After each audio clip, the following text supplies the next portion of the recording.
Hello, everyone. Welcome to Raqs Online. Today, I have an exciting interview with belly dancer Bozenka. This woman has an impressive career in belly dance spanning 26 years. Many of you probably already know her as she was one of the Bellydance Superstars, the biggest and longest touring belly dance show in the world. She inspired so many dancers from her participation in the Bellydance Superstars, but there's so much more about Bozenka that you probably don't know that is just absolutely fascinating. Bozenka won the title.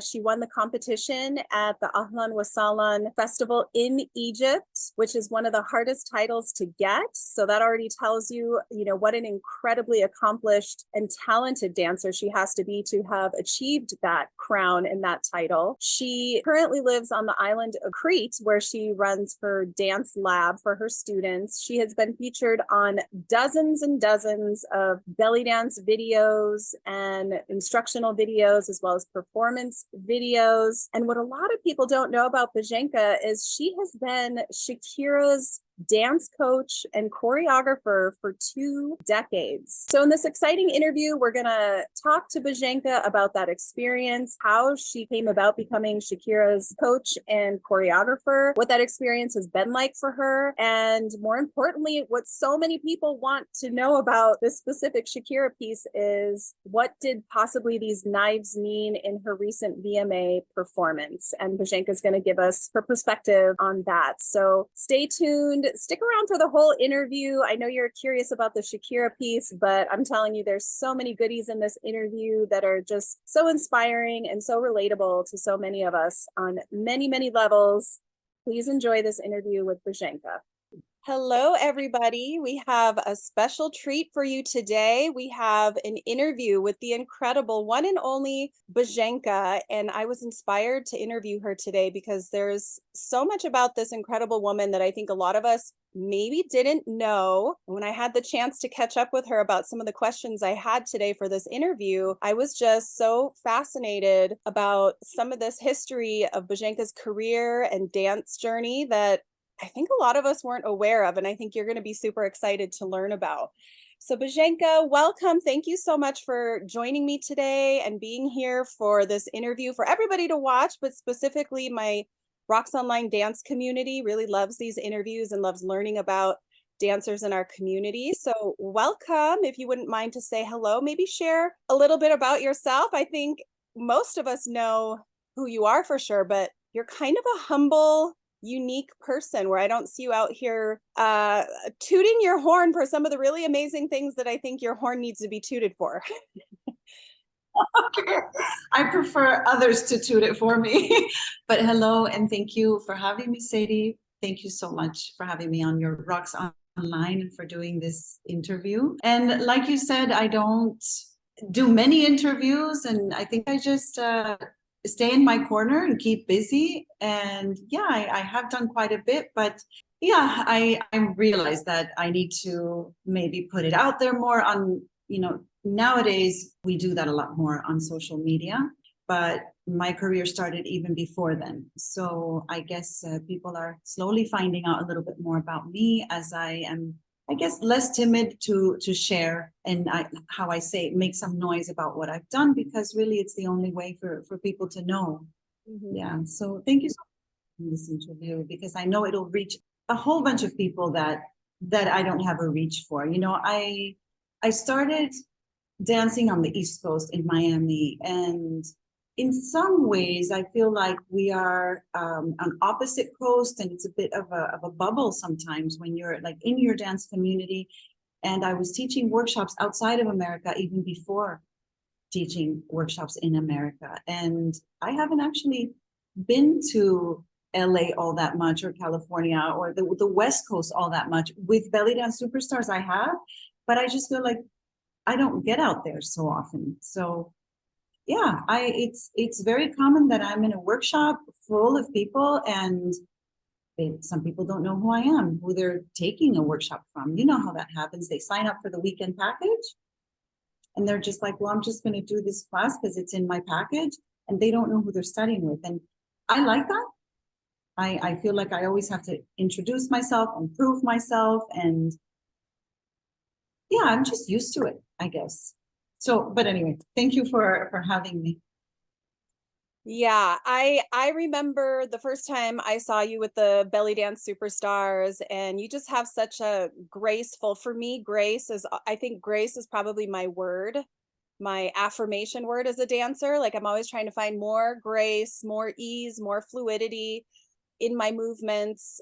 You know, that's kind of the epitome of like an incredible dancer for me. And I think you are exactly that. And even seeing you last May in Spain when we had the ODM event together, it was just like, it was just like a beautiful breath of air to watch you. And you could just really ease into the experience of watching you dance because you're so graceful. You're such an incredible performer. And we're going to get to some of the cool things about your teaching methodology and all that good stuff. I think I just want to get to one of the exciting questions that I reached out to ask you because I had known that you were Shakira's choreographer. I had heard that over the years. I never heard you say anything much about it, so I didn't know if maybe that meant that you weren't allowed to speak about it or talk about it. But then I saw your post recently where you had come online and said, "Hey guys, you know, I'm just excited to share if you saw Shakira's new piece that yes, I am her choreographer and one of her teachers." So that inspired me to reach out to you for this because to this day, and maybe this is true for you too, I think it must be. I get so many students who come into belly dance because of Shakira. They were totally inspired by Shakira. They want to know more about Shakira's dance style, all these things. And then especially this recent performance, which we'll talk about with the knives and stuff. I've had several students already ask me like, what does it mean? And why did she do that? And so let's talk about if we can, and if you'd like to share your relationship with Shakira, how that began and what that's been like. It sounds like it's been a couple decades of you working with her. It's I thought about it the other day, and it's throughout a span of 21 years. I couldn't believe it myself. And it's not something that I go around telling everybody. I mean, obviously, it's been very helpful for sponsors. I remember in the past when I first started working with Shakira, and I'll get to that and how I met her and everything. But one of the things that it was helpful with was to fill up and sell out workshops. So, I mean, I remember sponsors using that, like Bozenka, Shakira's choreographer. It was like the second sentence in the workshop description, and then people wouldn't ask anymore. So it was fantastic for sponsors to be able to just use that very easily, because it is true, she has an incredible pull. Whether you would like her style or not, there's no denying that she has really brought belly dancing. You know, I have so many students that tell me now they started because they saw Shakira dancing. So I met her in Miami. Shakira is Colombian, and she lived in Colombia for all of her career until about her mid-20s, early 30s. She decided to break into the American market. She was huge in the Latin market and had won Latin Grammys. And I was a big fan of her music in Spanish. And I remember singing along to every lyric when I was 18, 19, 20, never even imagining that I would end up working with her. And so when she moved to Miami, we were introduced by a common friend that is a musician. She was checking out the music scene in Miami. She was scouting for musicians to use for her band to go on tour with. So she would frequent different venues, music venues, and I was in this venue at the time, and we had someone in common that made this introduction, that made the first introduction, like, hey, you know, this is Betty Bozenka, and she's a belly dancer. And I shamelessly gave her my card. I gave her my card, and I said, I'm a huge fan of yours. It's so nice to meet you. And she was super cute and down to earth. And that was that. I didn't think anything of it. We had a conversation about other things. She was just really down to earth and very, very normal, just like the regular girl. Like, I mean, still she's like this, although she's a really huge star now. And I cannot say exactly when, but after that meeting, sometime after that meeting, they contacted me. Now, Shakira is of Lebanese descent, so she knows how to belly dance like just regular social belly dance. She didn't really study Oriental dance formally. And she started working with a teacher in Miami, Fort Lauderdale area by the name of Miriam Eli, who is also a percussionist. And she and her husband worked together. Jose Tunian is Armenian musician. And this is a couple where I worked with them a lot too. They provide live music. Miriam is a teacher. So when Shakira was doing her Ojos Así album, she worked with Miriam and Joe. And Miriam taught her some belly dance movements. Now, after that, she was preparing to go on her tour of the Mongoose. And this was in 2002. And that's when they got in touch with me. And basically the message was, she wants to really impress her audience. So she knows how to belly dance, is what her management company said to me in these exchanges. She knows how to belly dance, but she needs to wow her audience. I think they were starting to realize that her audience was becoming better and better, and many of the dancers were going to see her concert. So she really wanted to impress and use like more difficult technique and more intricate choreographies. And that's when they got in touch with me. And that's when I first worked with her, and that was in 2002 or 2003. And it was to prepare her for that tour. And we worked in Santo Domingo. They flew me out there, and it was 8-hour rehearsals. It was exhausting, and it was really neat. And that's how the relationship started. And so throughout this, it hasn't been consistent, but throughout the years, they have contacted me to either prepare her for a video or have private lessons or, do snippets of choreographies or just work on her technique. And also for her tours. Then I worked for, in 2008 was her Shakira World Tour with that title. And then most recently for the VMAs. They had also contacted me for the Super Bowl, but I couldn't go. It was like, sometimes it's just from one day to the next. Can you fly out? And now that I have a family, I said, I can't go this time. But then, I saw her show in the Super Bowl with J-Lo, and I really don't think that she put a lot of belly dance in there. So I remember seeing it and thinking she didn't need me. Like she can handle that. And it's been the same choreography for a while.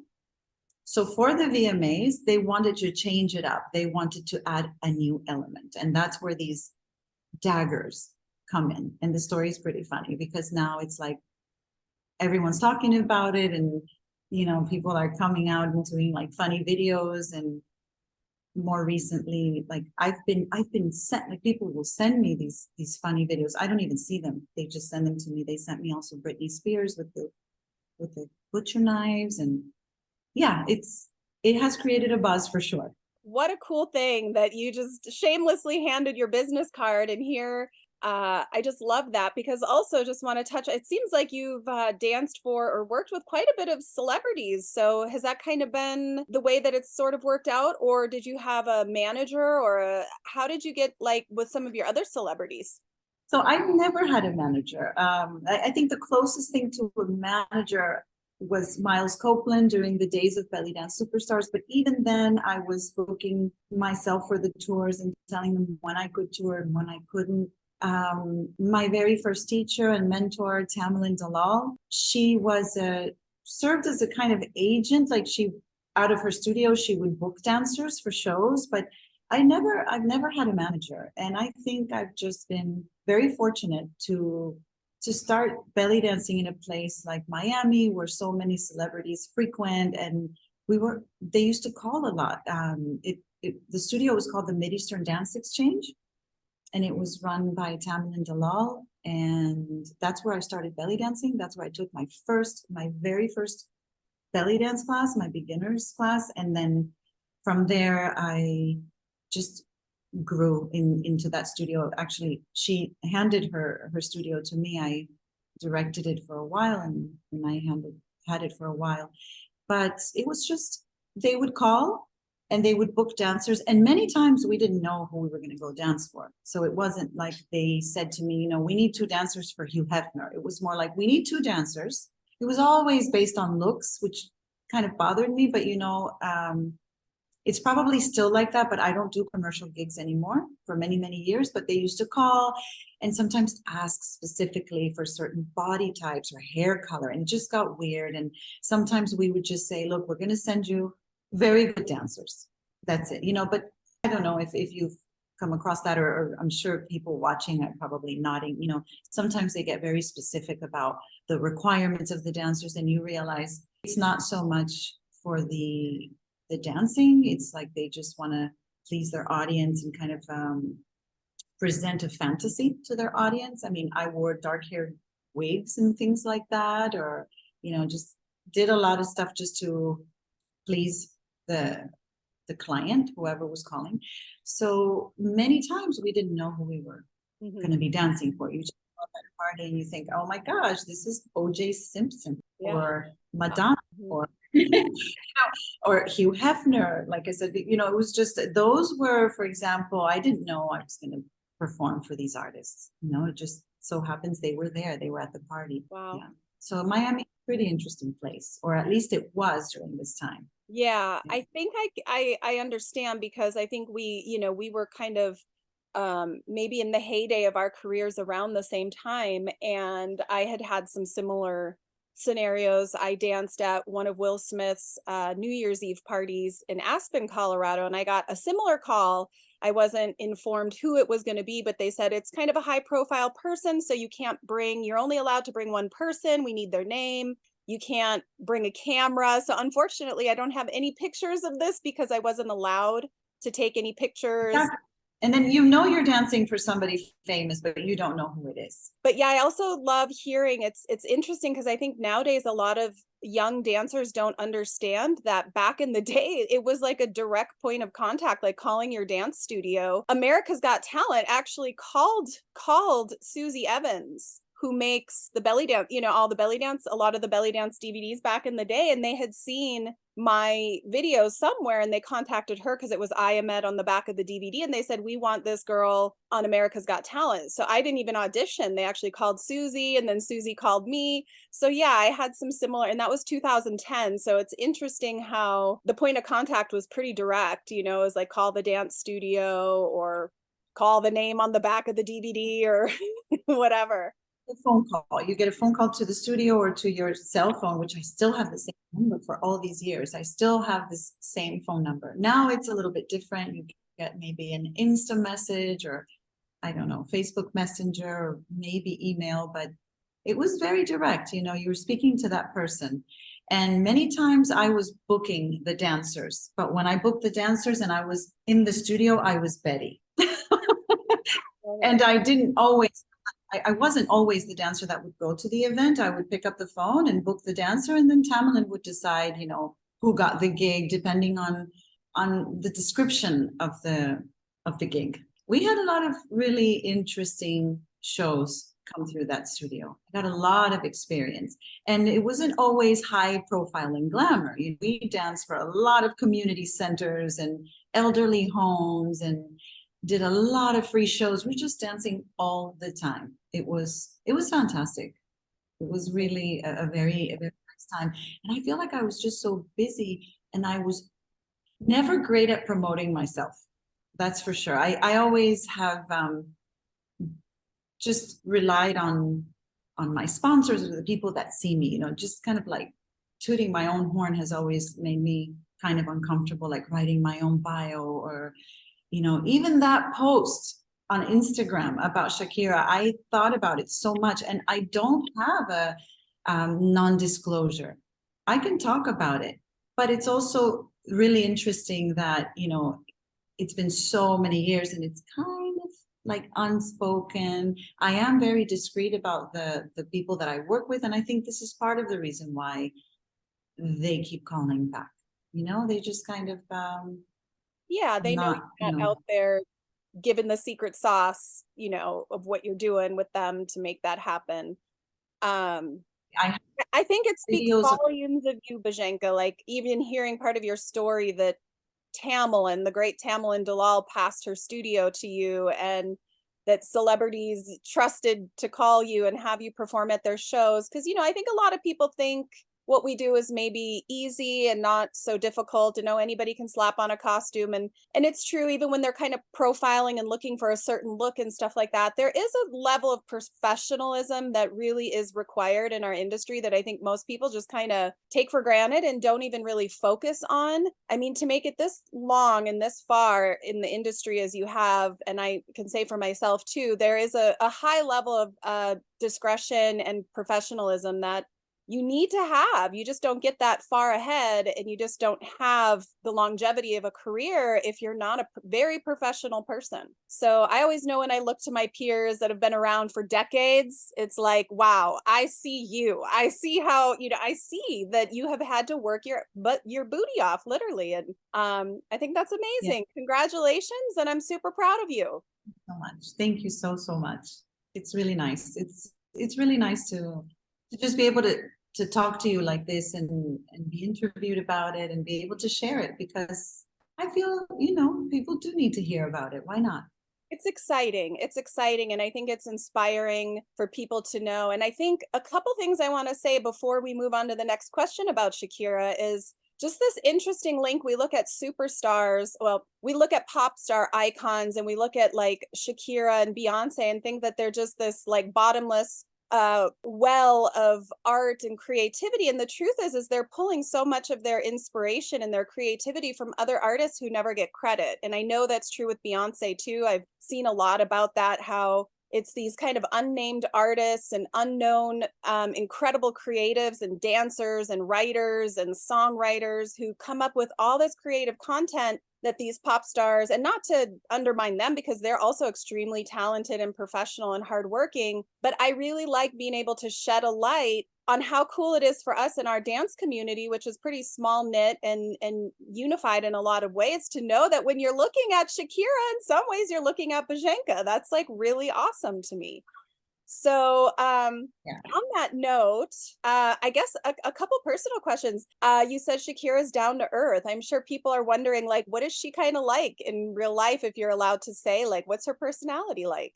Well, definitely there is an air, and I think it's because the people around her treat her a certain way. There is this air of stardom, but she handles herself, I think, just really humble, you know. And whenever I've worked with her, I've always felt very comfortable and never disrespected, or, you know, she's just very, very kind, very nice, just like a normal, a very, like, just another student of mine, you know. And I think it's more the way other people treat her that can create this air or whatever. But she's, you know, definitely determined and hardworking, but like super nice. Cool. Really. I like that.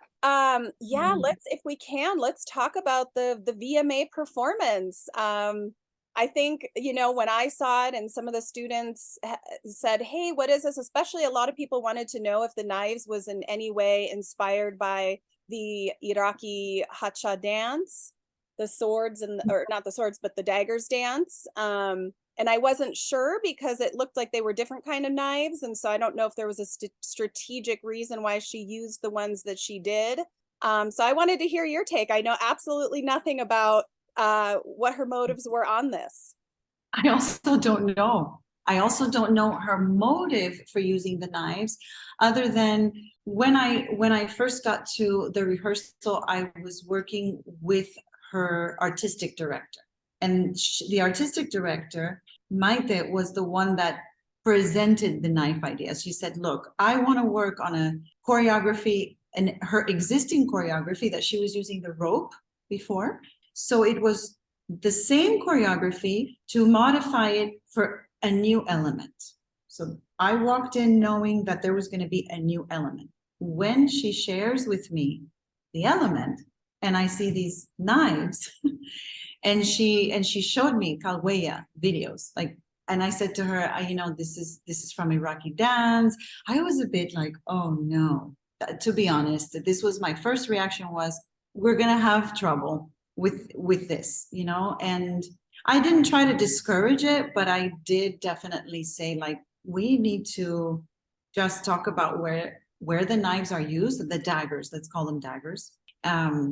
Like, you need to know where you're taking it from, and then if you want, you can break the rules, you know. And I did tell her, if Shakira wants to use them, she's going to use them, she can use them, she'll make it work. But I was a little bit worried about, you know, people getting offended or just feeling like, you know, she's taking or appropriating, or, you know, all of this was real heavy for the first half hour in this ritual. And I thought, oh my God, I think I'm not going to be able to convince them not to use the daggers, because they saw it like a real power move, that they kept saying how powerful it is, and how Shakira has been through a very, very public separation, and she needed to display a little bit of this, like taking the power back.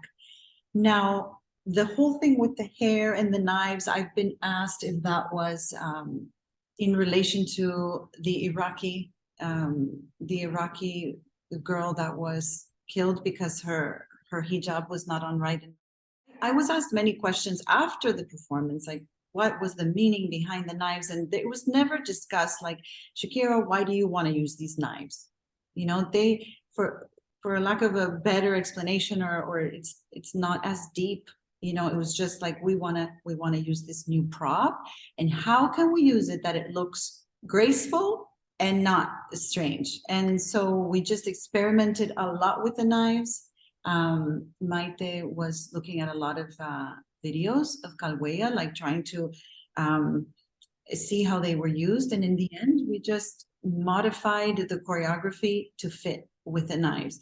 And the choreography that I established even was changed a little bit afterwards, because Shakira always takes something and like makes it her own, so she modified it a little bit. And that's really the story. There's nothing else that I can say. Now, maybe it does have a meaning for her, a deeper meaning, and then that would have to come from her, because I really don't know, you know. Right. Yeah. It sounds pretty typical of any interaction with a student, right? We can guide them, we can give them the backstory, we can share with them the cultural context, the history, and then, you know, from there it's out of our hands whether or not they choose to offer that in a way that maybe people would understand or recognize.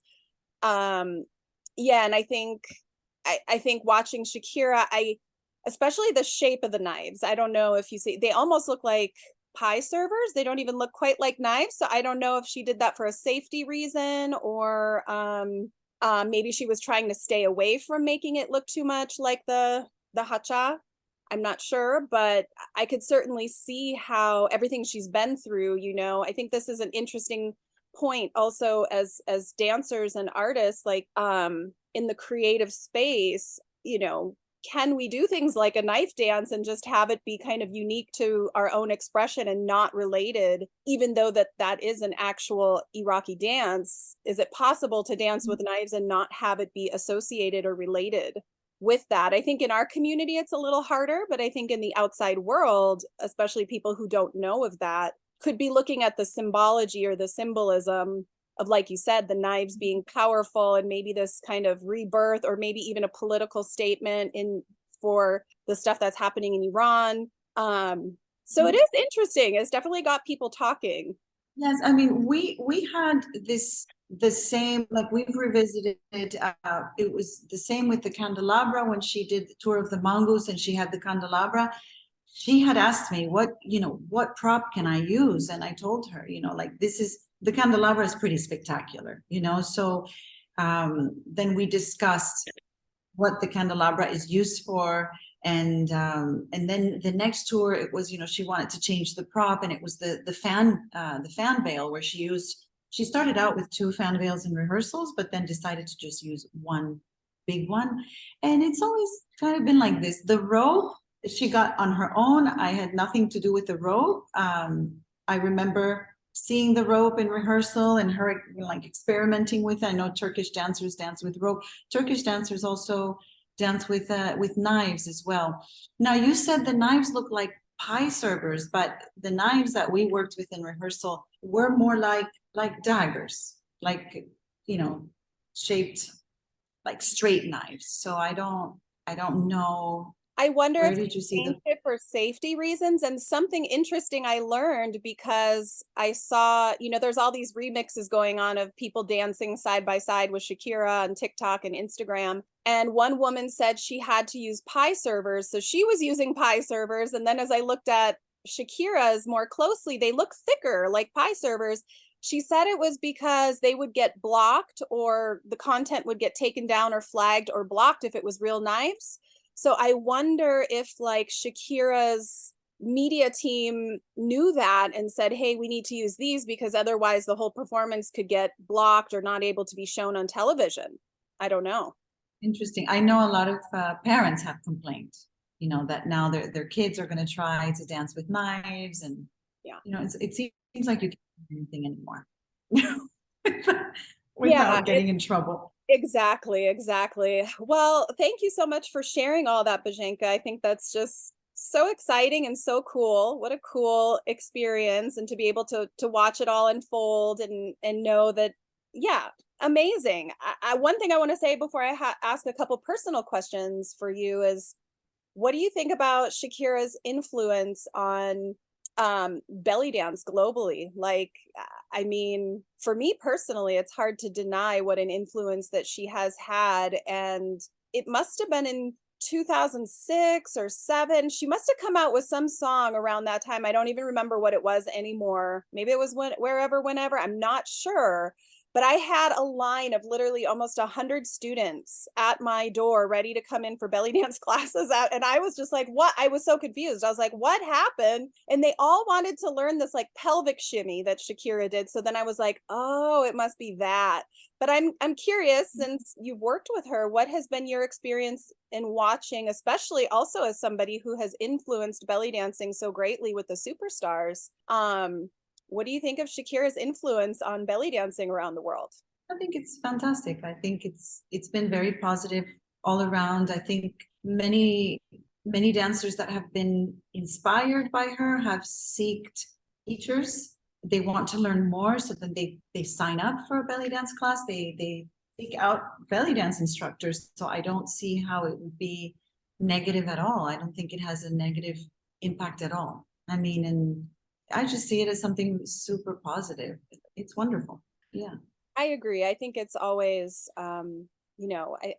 it's so cool for me that to watch a student's journey. And of course, you got your beginners that come in and they just kind of want to dabble. And that's normal in anything, right? And then you kind of got those that want to go on to the next level and the next level and the next level. So, I personally have students that started with being influenced with somebody like Shakira, and then some years down the road have gone on a tour with me to Egypt. And it's just, to me, that full circle connection is just like, wow, like that's really incredible to me. So yeah, I think it's pretty cool as well. So I would like to ask you a few more questions about your personal dance career. I wanted to know how you might feel that living in Miami and also your Cuban roots have influenced your dance style. Yeah.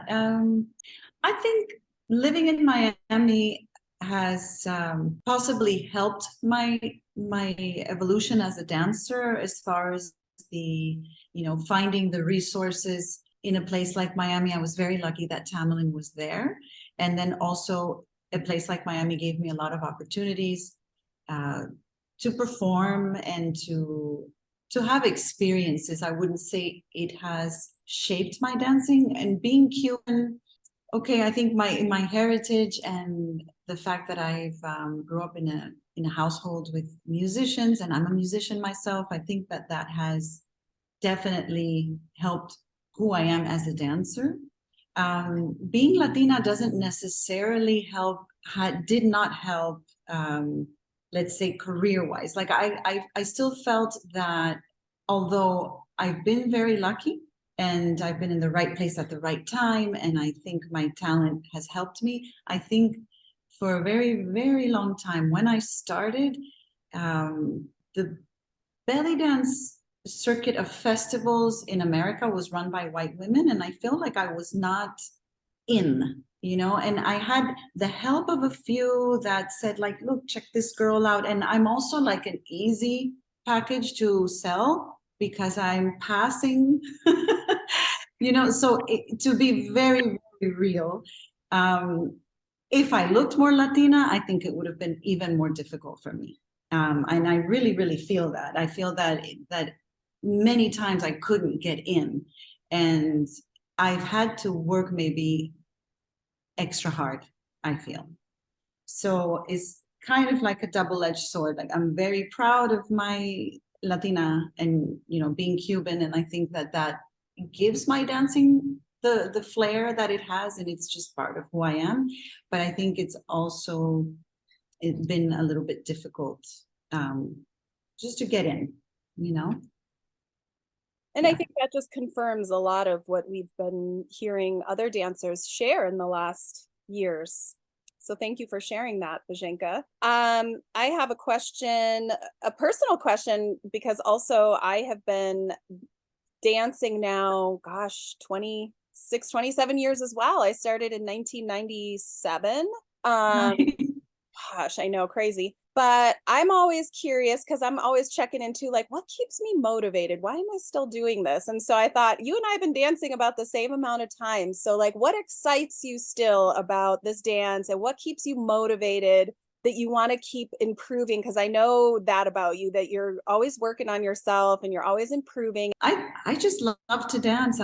Many times I have had periods where I'm not super busy with gigs or students or trips. I've experienced also a kind of more quiet moments, but I don't stop dancing. So I think what keeps me motivated is music. I love music and I'm constantly listening. And I just many times dance for myself. So it's not just about performing. It's not just about teaching. Many times I'm dancing for me. So that's the number one thing, that dancing has been my constant happy through divorce, through becoming a widow, through just living in a place where I miss my family a lot, or, many hard moments in my life, I've danced through them, and it's really what lifts me up. So it's like my own therapy, my own medicine. And then obviously being able to reach people when you teach, and just being in a room full of people and moving together. And I just got done with this week-long intensive that I do here in Crete. And many times I've thought, like, should I still do it? Is anybody going to come? And whether it's 5 or 12, it's always so good. Like, I have a very good feeling. I just got done on Sunday was the last day. We had 1 week.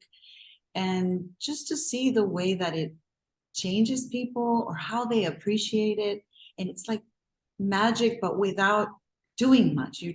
You're dancing, you're teaching, and it's almost like leading by example, because I'm not preaching a lot, and we just dance, we work on our dance, and then everyone is transformed and they want to come back. And so that's what keeps me going. I also think it's so good for me. It's so beneficial. It's not harming anyone, and it's good for everyone. So why stop?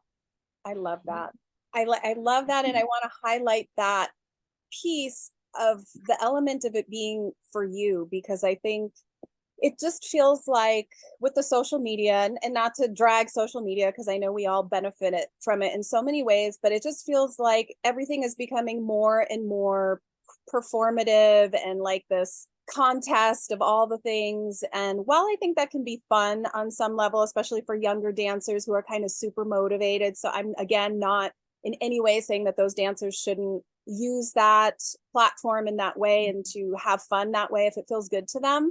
I just think it's really important that dancers know that this is very much a personal practice, and it doesn't ever have to be attached to any outcomes or expectations of, I should be a professional, and I should be a teacher, and I should be this, and I should be that, and I should get views, and I should get likes.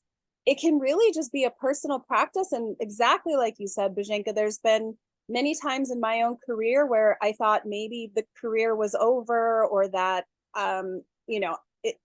for whatever reasons, maybe I wasn't going to continue on. Maybe I wasn't feeling fulfilled in that way. But the actual practice of me dancing never left me. Like sometimes in my hardest moments too, it was like, even if I didn't feel like dancing, if I just started moving in whatever ways, like, and then maybe I was inspired to, okay, get up and go to class. After class, you feel so good, even when you didn't want to do it initially. Like you said, it's a medicine and a therapy in that way, that I just love reminding dancers that it doesn't have to be anything more than that, because there's so much benefit and so much to offer just in having it as a private practice. So I love hearing you confirm that has been your experience as well. Totally, 100%. So I would also like to know, you told us a little bit about your dance lab. I know you've been doing that for quite a while. Why don't you tell everybody listening a little more about your dance lab in case they want to come check that out? So I live in a really beautiful place. I live on the south of Crete. My studio is facing the sea, and I started the dance lab because I had been working before in retreats, like as a facilitator in other retreats.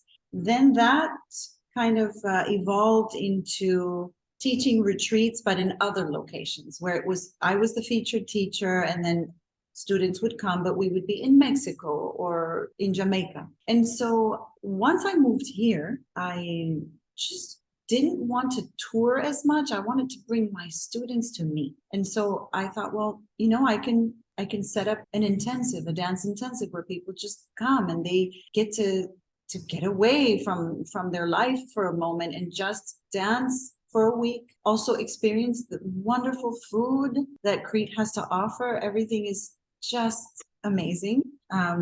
For me, the top three are the olive oil, the honey, and the yogurt.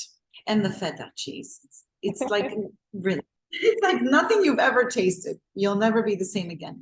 So I started the dance lab.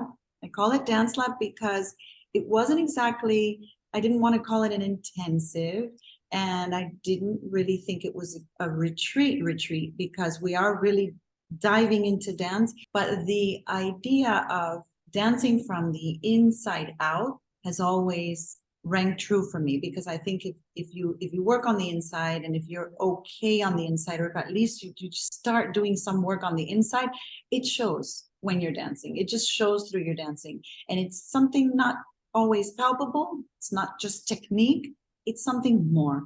So of course we work on technique and we work on choreographies. There's many things that are created here in the moment. So that's why the name lab. It's kind of like I always have a plan, but I also see the group, and I kind of see what's needed in the group, and I adjust to the group that is here at a time. And sometimes it's everyone is mixed levels. Sometimes it's a very advanced group. Other times it's like you just have to see. And I'm good at that. I really like doing that. I like to read a room and see what is needed. And that combined with the sea, with a little bit of a cultural exchange, because it's also a cultural exchange where I make sure that when people come to Crete, that they get to not only taste the food, but hear the Cretan music, which is different from the mainland, and also the dances. So you have a whole immersion, and you don't feel like you just, many times as I toured many countries, I would go to a country and just see the hotel and the theater, and maybe a little bit on a very off night, on a Sunday night or Monday night, because that's the only thing I could see, like we did in Spain. We didn't really get immersed in Spanish culture. So I really wanted people to come here and be a little bit immersed also in Greek culture, but especially Cretan, which is really particular. This is a very natural place. It's dusty, it's earthy, it's windy, it's sea and sun and beautiful people. The Greeks they're known for their hospitality. And I live here now, so I really like to have people here and host them. They're in my home, and we dance together, and they're off. And usually the the results of the dance lab start kind of trickling in, and it's like almost like something that lasts throughout the year. And I know that you also do retreats, and this is how it is. It's like all that work that people do in this short period of time, it's intense. They leave their families, they leave all of their responsibilities and just focus on themselves and dance. And I think it's remarkable. It's very special work. And so I love doing it. I'm really, like I said, sometimes I think, oh, should I really do it? And then once I'm finished with a week with an edition, I always think, of course I should keep doing it, because it's also so good for me. Yeah. My next one is I try to do it around the same time every year, and the next one is the end of September, 29th of September until October 6th. And I don't take more than 10. So wow. Tiny group. Right. So lucky listeners, who's going to be part of the 10 in Crete in September 2024. What's new for Bozenka? What are you working on? What are you, if it's dance related, is it anything to do with Rock Sharky? Are you working on some new things? Well, I'm going to work on a duet with this wonderful lady. Right? Yeah. Aren't we going to? We need to get started like this month or next. Yeah. Right. Sadie and I are going to be together in May in ODM, Oriental Dance Meeting. Mm-hmm. Okay. I want to say magic for M. Oriental Dance Meeting, Spain. We will be there in May, and we're going to work on that together. And yeah, I am working on my classes here with my local women. This is something that really just makes me very, very happy. I stop for the summer and then I start again. And so I teach classes here every Monday and Thursday. I have like people in my studio, which feels really good. And I teach them dance, but that's an interesting class, because I sneak in Oriental dance, but I do everything. I mean, last week we were doing salsa. So I like to do, it's called Dance Fit, and it's really for community. It's like different ages all get together here and we dance together for an hour. So this is twice a week. And yeah, just my dance lab, my online classes. I also teach online. I have a 5-class series now for the autumn. And yeah, just staying active, but not too crazy. That's good. I'm happy to hear that. Balance is so important. Whew. And I know you're a mom too. We both have little boys, so I know that takes up a lot of your time and something that brings you a lot of joy. I know, because we've spent lots of time talking about our babies. That's how we bonded. Yes, it was. That's my time, and I love it. I give my time because I waited a long time to be a mommy, so I'm enjoying that. Yeah. For sure. Oh. Yeah. Is there anything about you and your dancing? I mean, I think we covered some of the big ones I don't think people knew, but is there anything else about you that you would like people to know? No, I think that's it. I think that's good. That's enough. Okay. Yeah, I think that's it. Yeah. And it's been great. Yeah. Well, come to ODM, guys. Come to Spain or go to her dance lab. I'm so curious now. You know, one of the things I'm trying to make space for in my life, because I've just been so busy, but I want to go to events. I see some of these events and I'm like, I just want to be a student again, you know, like I just want to go and like just go be a student. And I'm like, okay, maybe the dance lab might be a place where I could like dip my toes back into just being a student. And I love being a student. I love learning. Like, honestly, there's not a lot of things that bring me more joy than that experience. And so that is one of my plans for the years to come, making more space to be able to also just have time to myself and not feel like I have to come up with all the ideas sometimes. That pressure is too much. Sure. I had this edition, one dancer in particular. I think most of the dancers were actually instructors, or they're troupe leaders, and they're always coming up with choreographies and dances for other people. And this was one of the kind of sentiments shared, that they were just so happy to follow and not have to create on their own and think. And you know, and I think that that's really important, you know, just to do it for yourself. Anyway, you're going to learn everything. You're going to share everything you learn in the dance lab. You're going to go back home with inspiration and choreographies and everything, but it's so good to take time to just fill your well, as I say. And for me, I've been just really craving to go to Egypt lately, but not to perform, not to teach, just to experience it, just to go and soak up the music, the culture, and see shows, and just be a tourist. Yeah.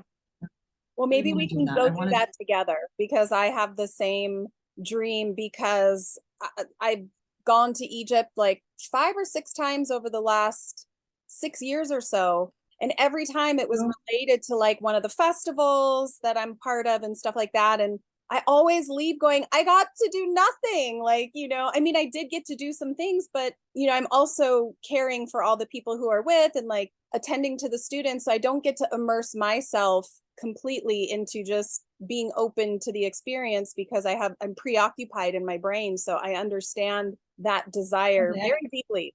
Okay, we'll talk about it off camera.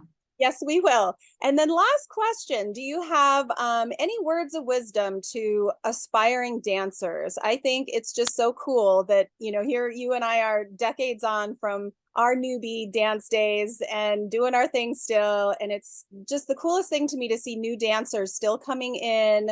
And they want to hear that encouragement still. And I just think that's so sweet. They want to know, like, could I do this? Could I reach some level of being able to dance professionally or even teach or just be really good at something? Like sometimes people don't want to do it professionally, but they just want to be really good at it. Do you have any words of wisdom? Definitely. I think the main thing is to find a teacher that you're comfortable with, that you feel safe with, a group that you feel that you're being taken care of.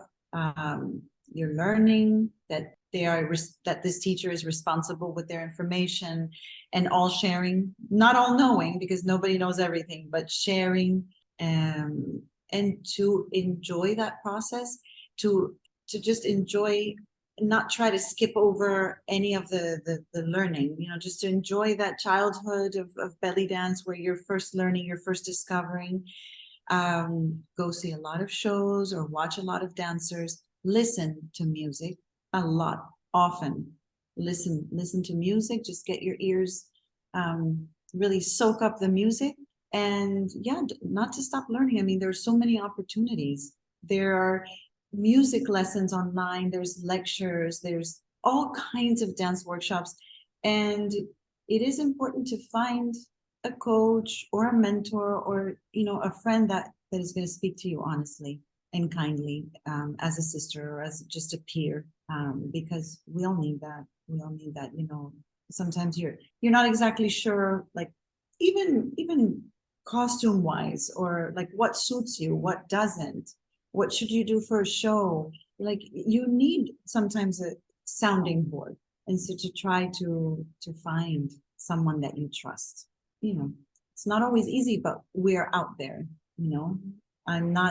I'm not unapproachable. I'm easy to find. So are you. I mean, there are lots of good resources out there.